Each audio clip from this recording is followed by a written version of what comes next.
रात का समय था, तभी टूनी चिड़िया अपने अचार के ठेले को जंगल में घुमाते हुए कहती है, अचार ले लो अचार, ताज़ा ताज़ा आम का अचार ले लो, बिल्कुल ऐसा कि जुबान पे रखते ही खटास चटपटापन महसूस हो जाए। उसी वक्त बंटी अपने घर में घुस ही रहा था कि अचार की खुशबू से वो उस चिड़िया के पास आकर कहता है, अरे आप आम का अचार बेच रही हैं क्या?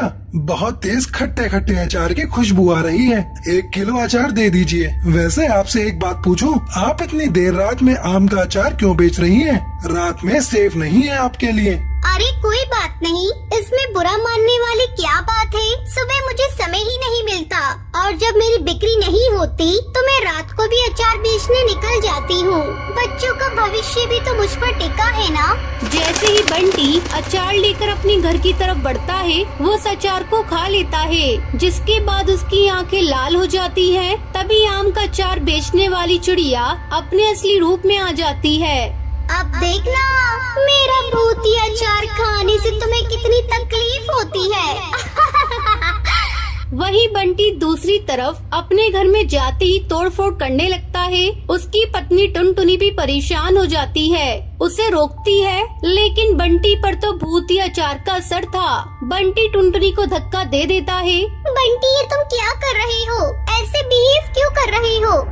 मार डालूंगा मैं, मार डालूंगा। चाकू कहाँ है? तभी बंटी चाकू लेकर टुनटुनी और अपने आप को मार देता है। ये सब भूतिया चिड़िया की आत्मा खिड़की से देख रही थी।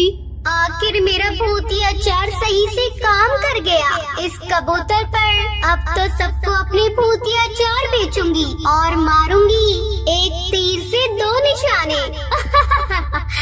अगले दिन फिर से शाम को वो अपना भूतिया अचार बेचने निकल जाती है। अचार ले लो अचार, ताज़ा ताज़ा आम का अचार, जो खाए ना पछताए। सस्ता है, आम का अचार बिल्कुल सस्ता है। ये कहकर वो पक्षियों को अपना भूतिया आम का अचार खिलाकर मारने लगती है। इस तरह सबको मार डालूंगी। ठीक नहीं किया तुम सब पक्षियों ने मेरे साथ, बदला लेकर ही रहूंगी तुम सबसे। आज तो बहुत बिक्री हो गई, चलकर बच्चों को पैसे दे देती हूँ। ये बोलकर भूतिया चिड़िया की आत्मा अपनी बेटी पिंकी और बेटा गोलू चिड़ा के पास जाती है। बच्चों, ये लो तुम्हारे लिए खाने के लिए कुछ लाई हूँ, और ये पैसे लो और ज्यादा खर्चा मत करना, संभाल कर रखना पिंकी। ऐसे ही काफी दिन गुजर जाते हैं। एक दिन वो कड़कनाथ सेठ के घर भूतिया अचार लेकर पहुंच जाती है। साहब, अचार ले लीजिए, आम का बढ़िया बढ़िया अचार है। ऐसा अचार आपने कभी नहीं खाया होगा। अरे क्यों मेरे कान फाड़ रही हो? नहीं चाहिए अचार। मेरे पास आम के इतने पेड़ हैं कि मैं खुद आम का अचार बनाकर खा सकता हूँ। लेकिन मैं तो तुझे आम का अचार जबरदस्ती खिलाकर रहूंगी।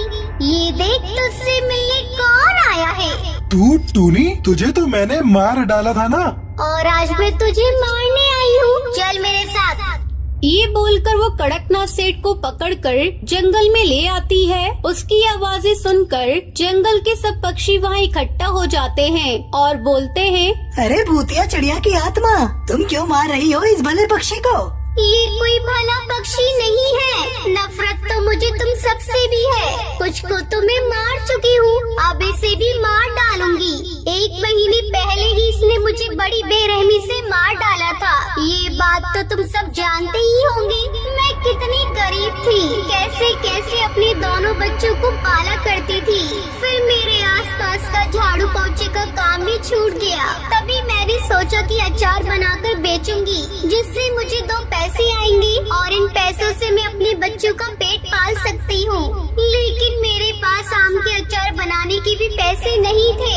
फिर मैंने कड़कनाथ सेठ के खेत में इतनी आम के पेड़ देखे कि मुझे लगा अगर इनमें से मैं कुछ आम गायब भी कर लूँ तो उसे क्या पता चलेगा। तो 2-3 बार मैंने हर रात उसके आम के बगीचे से आम को चुराया और उसका अचार बनाकर बेचा। एक दिन कड़कनाथ सेठ अपने पेड़ों को देखकर कहता है, अरे मेरे आम कहाँ गायब हो गए? लगता है किसी ने मेरे आम तोड़े हैं। आज रात मैं यहीं रहूंगा। उसी रात कड़कनाथ से डंडा लिए अपने पेड़ों की पहरेदारी कर रहा था। तभी टूनी आम चोरी करने के लिए जैसे ही तोड़ती है वो उसे देख लेता है और जंगल वालों को बुलाकर कहता है, अरे देखो देखो कैसे मेरे आम हर रात को ये चुराया करती थी। आज मैंने इसे रंगे हाथों पकड़ लिया। ऐसी चोरनी को हमारे जंगल में रहने की कोई जरूरत नहीं है। ये सुनकर सब पक्षी पत्थर से टूनी चिड़िया को मारने लगते हैं। वो अपनी जान की भीख मांगती है पर कोई उसकी नहीं सुनता। मुझे मार डाला, अब मेरे बच्चों को कौन देखेगा? छोड़ूंगी नहीं कड़कनाथ तुझे। अब भूतिया अचार खिलाकर सबको मारूंगी। तभी मैंने जादू से भूतिया अचार बनाया। आज कड़कनाथ से तुझे इस अचार को खिलाकर मार डालूंगी। सभी पक्षियों के सामने भूतिया टूनी चिड़िया की आत्मा उसे अचार खिलाकर मार डालती है और अपनी बेटी पिंकी चिड़िया से कहती है, पिंकी, मुझे यकीन है तुम गोलू पर अपना अच्छे से ख्याल रखोगी और जो पैसे तुम्हें दिए हैं उन्हें अच्छे से इस्तेमाल करना। ये बोलकर भूतिया चिड़िया की आत्मा अपना बदला पूरा करके हमेशा के लिए अपने बच्चों को छोड़कर चली जाती है।